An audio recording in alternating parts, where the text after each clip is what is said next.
సంగారెడ్డి జిల్లా నాగలగిద్ద మండలం ఎస్ఐబి సాయి లోనరి మాట్లాడుతూ మైనర్ల వాహనాలు నడపరాదన్నారు. దీంతో పాటు మద్యం సేవించి వాహనాలపై రోడ్ల మీద తిరగరావద్దని హెచ్చరించారు. ఏ విధమైన అల్లర్లు సృష్టించినా చర్యలు తప్పవన్నారు. అదేవిధంగా డాబా హోటళ్లు బెల్ట్ షాపుల్లో మద్యం అమ్మరాదని ఎస్ఐ సాయిల్ హెచ్చరించారు. డీజేలకు పర్మిషన్ లేదన్నారు. పర్మిషన్ లేకుండా డీజేలు పెట్టి సామాన్య ప్రజలకు ఇబ్బంది కలిగిస్తే చట్టపరమైన చర్యలు తీసుకుంటామని, డీజే సామాన్లు సీజ్ చేస్తామన్నారు. అదేవిధంగా రోడ్లపై రాత్రి 11 తర్వాత కనిపిస్తే వారిపైన చట్టపరమైన చర్యలు తీసుకుని వారిపైన కేసు నమోదు చేస్తామన్నారు. రాత్రి వేళల్లో డాబాలలో బెల్ట్ షాపుల్లో సిట్టింగ్లు నిర్వహించరాదని వారు సూచించారు. కార్యక్రమంలో PSI Hanumanth, PSI Hanumath, ASI Tulasiram పాల్గొన్నారు. రేపు 31 రాత్రి 12 గంటల తర్వాత మనం నూతన సంవత్సరంలో అడుగుపెట్టబోతున్నాం.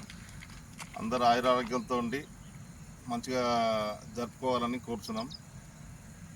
ఈ 31 డిసెంబర్ ఉందని చెప్పి మైనర్లకు బైకులు ఇచ్చి తల్లిదండ్రులు కూడా కొంచెం ఆలోచించాలి.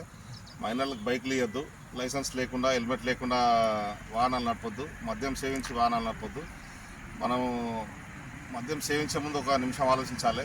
మనం తాగి బండి నడుపుతున్నప్పుడు మన కంట్రోల్లో ఉండదు. మనకేమైనా జరగచ్చు, ఎదుటి వాళ్ళకు ఏమైనా జరగచ్చు. మన మీద ఆధారపడి బ్రతుకుతున్న కుటుంబ సభ్యులు వాళ్ళు జీవితాంతం బాధపడతారు. మనకి ఏదైనా ఫ్రాక్చర్ అయినా, వాళ్ళు జరగడానికి ఏదైనా జరిగి చనిపోయినా మన కుటుంబ సభ్యులు జీవితాంతం బాధపడతారు. మనకు పోయి వేరే వాళ్ళకి ఎవరికైనా గుర్తినా వాళ్ళ ఫ్యామిలీకి కూడా ఇబ్బందులు అవుతాయి. కాబట్టి ఎవరు మద్యం సేవించి ఇచ్చేయద్దు. కొత్త సంవత్సరం అంటే సంతోషంగా ఇంటి దగ్గర కుటుంబ సభ్యులతో జరుపుకోవాలి. కానీ రోడ్ల మీద వాహనాలు దింపుతూ ఇష్టం వచ్చినట్లు ఓవర్ స్పీడ్ చేస్తూ ప్రాణాల మీద కొని తెచ్చుకోవద్దు.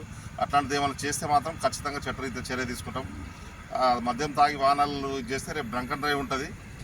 అందరు చెక్ చేస్తాము. 10,000 రూపీస్ ఫైన్ ఉంటుంది. రేపు ఎవరు పట్టుబడ్డా ఒక బండి సీజ్ చేస్తాం. 10,000 రూపాయలు ఫైన్ ఉంటుంది కోర్టులో. వాళ్ళ మీద చట్టరీత్యా చర్య తీసుకోబడుతుంది. మైనర్లకు ఎట్టి సందర్భంలో వాళ్ళకి వాహనాలు ఇవ్వద్దు. తల్లిదండ్రులు గమనించాలి. ప్రతి ఒక్కరు లైసెన్స్ ఉండాలి, హెల్మెట్ ధరించాలి, డాక్యుమెంట్స్ పెట్టుకొని తిరగాలి. అందరూ ఆయురారోగ్యాలతో మంచిగా ఉండాలని మండల ప్రజలకు విజ్ఞప్తి.